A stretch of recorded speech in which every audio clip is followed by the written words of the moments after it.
आम सनातन धर्म रे बड़ लोक मानंकु सम्मान जणैबाकु संस्कार बोली कहा जाए।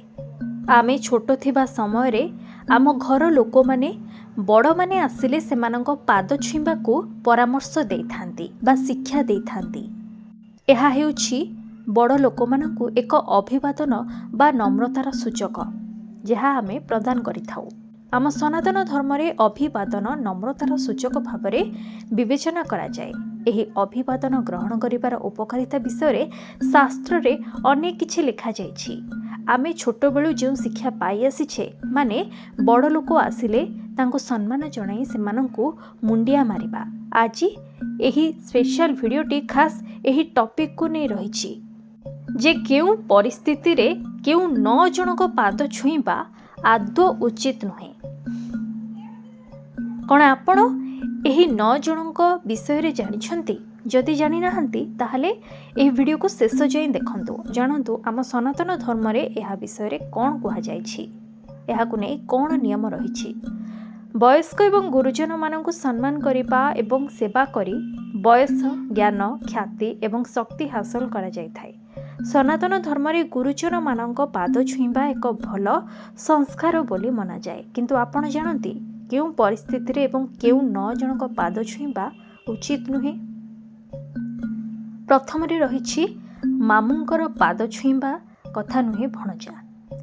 पौराणिक विश्वास रहिछि एक भणजा निज मामुंकर पाद छुईबा कथा नुहे।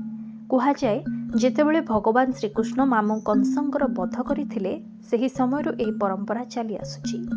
सेहीपरि ससुरंक पाद ज्वाई छुईबा उचित नुहे।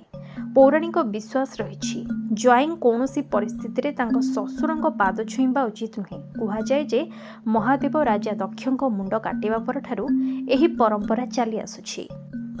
कुंवारी कन्या धार्मिक विश्वास रहिछि जने पुरुष केबे भी कुंवारी कन्या मानकर पाद छुईबा उचित नुहे। कारण आम सनातन परंपरा रे कुंवारी झियो माने देवींकर प्रतीक भाव रे विवेचना करा जांती, तेणु सेमानंकु छुईबा पापर अंशीदारी बोली मना जाए। सन्यासी केबे भी कहार पाद छुईबा कथा नुहे। सनातन धार्मिक परंपरा रे जणे सन्यासी को सर्वदा सम्मानर सहित देखा जाए। सन्यास आरंभ करिबा परे सन्यासी केबे भी कहार पाद को स्पर्श करंती नाही।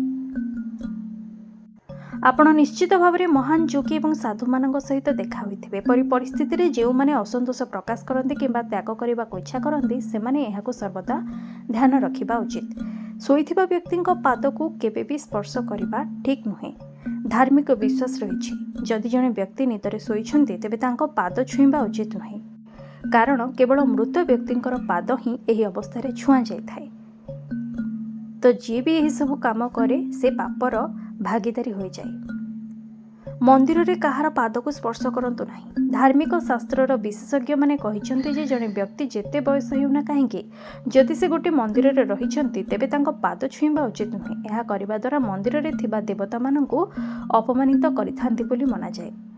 जेउ माने मंदिर परिसर रे परे करंती सेमानंकु पापरु दोषी हेबाकु केही रक्षा करि परिबे नाही। तेणु एहाको सर्वदा ध्यान रखंतु।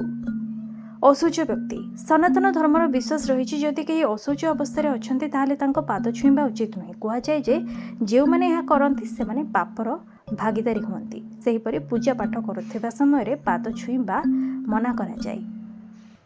कुहा जाए जे जदि जणे व्यक्ति पूजा करुछंती बा माला जप करुछंती किंबा भजन गाउछंती ताहले तांको पाद छुईबा उचित नुहे। एहा करिबा द्वारा पापर भागीदारी सेमाने होई जांती। कारण सेमाने सेतेबेले भगवान को पूजा करुथांती आ सेही समय तांको स्पर्श करिबा ठीक नुहे। तेबे आपण कोन एहा विषय रे जानिथिले? जदि आपनको आजिर एही भिडियोटी भल लागिछि तेबे एहाको लाइक करंतु एवं खूब मात्रा रे शेयर मध्यम करंतु। आम हिंदू शास्त्र सह जड़ित एभली अनेक वीडियो देखा चाहूँगे आज ही मो चैनल सह जोड़ी हूँ और चैनल को सब्सक्राइब करंतु।